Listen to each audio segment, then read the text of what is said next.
নমস্কার বন্ধুরা, আমি আপনাদের সঙ্গে আজকে দুপুরে তৈরি করেছিলাম যে কুমড়ো শাকের রেসিপিটা শেয়ার করছি।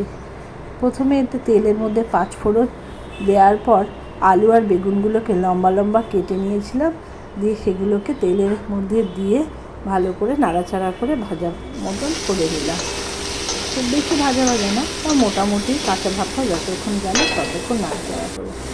আর আগে বেটে রেখেছিলাম সর্ষে আর পোস্ত আর মটর ডাল ভিজিয়ে বেটে রেখে সেগুলোকে যতটা সম্ভব ছোট ছোট করে গুঁড়ো গুঁড়ো করার চেষ্টা করলাম হাত দিয়ে। তারপরে যখন বেগুন আর আলুটা ভাজা হয়ে গেল, তার মধ্যে কুমড়ো শাকটা দিয়ে ভালো করে নাড়াচাড়া করতে লাগলাম। এইভাবে ভালো করে কুমড়ো শাকটাকে আলু বেগুনের মধ্যে ভালো করে দিয়ে তার মধ্যে লঙ্কা গুঁড়ো আর চিনি, অল্প একটু চিনি দিলাম যাতে স্বাদটা ঠিকঠাক আসে, তার জন্য দিয়ে ভালো করে নাড়াচাড়া করলাম। এবার নাড়াচাড়া করার পর ওই সর্ষে পোস্ত বেটে রাখাটা ওর মধ্যে দিয়ে দিলাম। দেওয়ার পর ওটাকে আবার আমি একটু ভালো করে সবার সবজির সঙ্গে ওই মশলাটাকে মিশিয়ে দিলাম।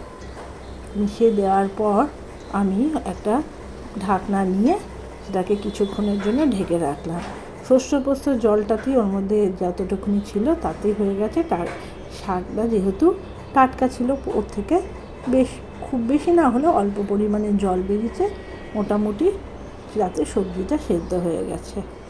এরপর আমি ওটা যখন শাকটা সেদ্ধ হয়ে গেছে তখন ওই ভেজে রাখা মটর ডালের যে কুচিগুলো সেগুলো ওর মধ্যে দিয়ে দিলাম। এবার ভালো করে নাড়াচাড়া করে ওটাকে আবার কিছুক্ষণের মতন হতে দিলাম। এইভাবে তৈরি করে নিলাম আজকে কুমড়ো শাকের রেসিপি। এটা কিন্তু খেতে ভালোই হয়।